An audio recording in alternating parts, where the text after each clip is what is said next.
Pessoal, sejam todos bem-vindos. Nosso conteúdo de hoje está incrível, então fiquem comigo até o final desse vídeo, pois vamos ver vários cortes incríveis. Bem, como vocês sabem, o presidente Lula está cheio de si com o discurso da defesa da soberania e, por conta disso, não só não tentou resolver a questão do tarifaço do Trump, como ainda, ao contrário, fez de tudo para o relacionamento com Donald Trump piorar, criticando, provocando, fazendo chacota e defendendo ditaduras que se opõem completamente aos Estados Unidos da América. Porém, o que ele ainda não percebeu é que ele está sendo usado principalmente pela China. E isso não sou eu quem diz, mas sim o comentarista de política da CNN, o Lorival Santana, que praticamente afirma que Lula está fazendo um papel de otário e, com isso, prejudicando o Brasil, os empresários brasileiros e, por fim, toda a população brasileira. Vamos ver a fala do Lorival para entender o que está acontecendo, mas antes não esqueça de deixar seu like, se inscrever no canal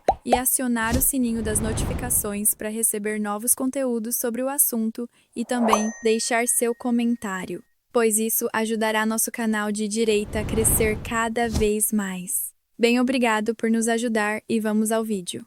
Os BRICS, a China, o Brasil, estão unidos contra os Estados Unidos. Só que isso na retórica, numa retórica na qual só o Lula é prejudicado, porque ele é o único que não está conversando com os Estados Unidos.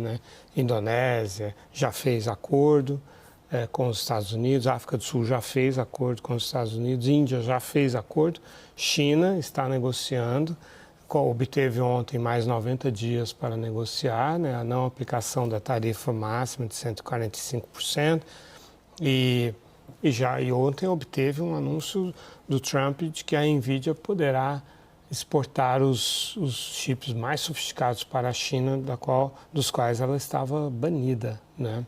Então eles estão ali negociando e aí está na pauta, como o Vitélio trouxe, vender a China, os Estados Unidos venderem mais soja para a China, e como os chineses da noite para o dia não vão consumir mais soja, é o Brasil que vai vender menos soja para a China. Então fica claro que esse apoio é puramente retórico e, aliás, prejudicial nesse caso, nesse contexto atual. Mas esse é um hábito da China na relação com os sucessivos governos Lula. Eu cobri a primeira ida do Lula à China em 2004.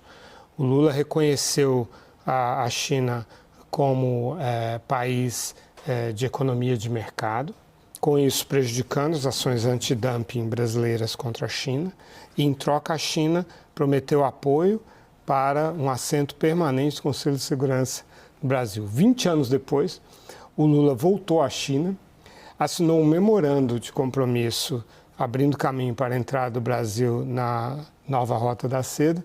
E o que a China deu em troca? Um apoio ao assento permanente do Conselho de Segurança. Parece uma piada, quer dizer, se 20 anos depois você faz a mesma concessão, demonstra que essa é uma concessão absolutamente inócua, porque a China não vai aceitar a entrada nem da Índia nem do Japão no Conselho de Segurança como membro permanente. Portanto, nunca vai acontecer isso enquanto a China estiver lá.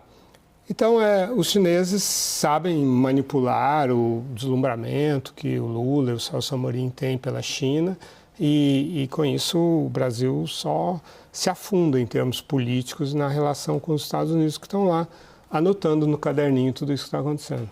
Bom, você viu aí. O Lula está sendo manipulado pela China e fazendo papel de bobo e, com isso, prejudicando o nosso país.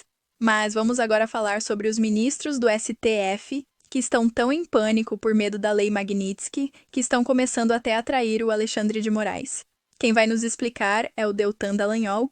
Gente, o bicho tá pegando tanto, mas tanto lá no Supremo Tribunal Federal, que a traição também começou a correr solta, a ponto de ministros que antes blindavam Alexandre de Moraes e todas as críticas e apoiavam de maneira cega todos os seus abusos, passarem a dizer abertamente agora na imprensa que Moraes cometeu ilegalidades.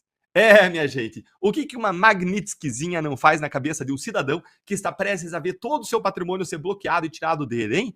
Num cidadão que está prestes a ser impedido de ser um cidadão do mundo, com uma canetada do governo americano. Eu vou mostrar agora para você duas coisas. Primeiro, como que Gilmar Mendes e Davi Alcolumbre se tornaram os novos alvos prioritários do governo americano para receberem aquele presentinho Magnitsky maravilhoso, magnífico e Magnitsky. E segundo, como que a traição já é uma realidade dentro do STF. Bora então lá para o primeiro ponto. Além da esposa do ministro Alexandre de Moraes, Viviane Barsi, o governo americano já sabe quais vão ser os seus próximos alvos. E Eduardo Bolsonaro e Paulo Figueiredo desembarcaram em Washington nessa semana para novas reuniões de atualização na Casa Branca sobre tudo o que está acontecendo aqui no Brasil, desde que a Magnitsky foi aplicada em Moraes.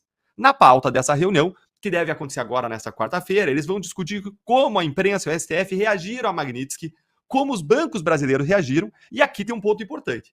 Os bancos brasileiros, eles estão aí brincando com fogo, dizendo que a Magnitsky só atinge as transações de Moraes em dólar, e com certeza o governo americano vai esclarecer isso para dizer, não.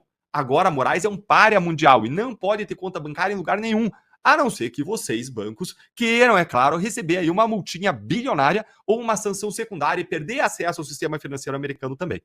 Mas dentro da pauta dessas reuniões do Eduardo Bolsonaro, do Paulo Figueiredo com as autoridades americanas, estão também dois assuntos prioritários, Gilmar Mendes e Davi Alcolumbre. Gilmar Mendes, porque ele é, na visão minha e na visão de várias outras pessoas, o verdadeiro poder por trás do STF. O ministro e talvez a pessoa mais poderosa do Brasil. Quem realmente controla os fios das marionetes, quem tem mais forte articulação política com o Congresso, quem faz e desfaz de acordo com a sua vontade e quem manda em tudo o que acontece em Brasília. E Gilmar tem sido publicamente o ministro que mais defende e mais blinda Alexandre de Moraes. Ele defendeu o Moraes publicamente com um discurso no plenário do Supremo, defendeu ele em entrevistas para a imprensa e segue fazendo articulações dos bastidores com bancos brasileiros para que a Magnitsky não seja aplicada contra Moraes.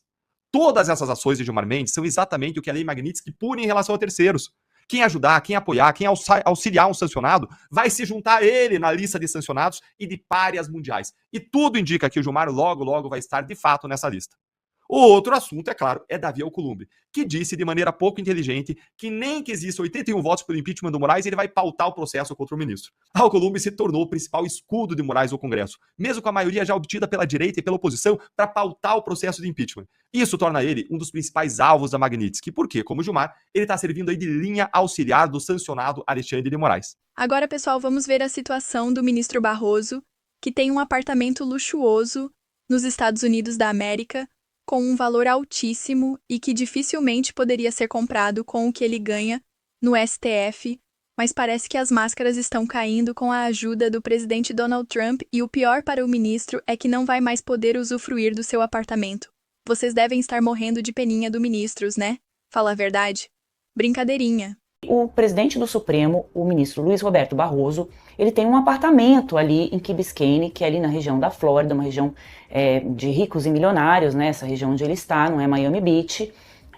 E esse apartamento custou, né, 22 milhões de reais. O que a gente está mostrando hoje é que esse apartamento foi comprado à vista pelo ministro, não foi um apartamento financiado. O ministro já estava no Supremo Tribunal Federal quando o contrato desse apartamento foi fechado. O que o ministro disse pra gente é que ele comprou o imóvel na planta antes dele assumir a vaga ali no Supremo Tribunal Federal. Mas o cartório ali dos Estados Unidos mostra que, na verdade, a transação só foi formalizada mesmo, Neila, quando ele já estava no Supremo Tribunal Federal.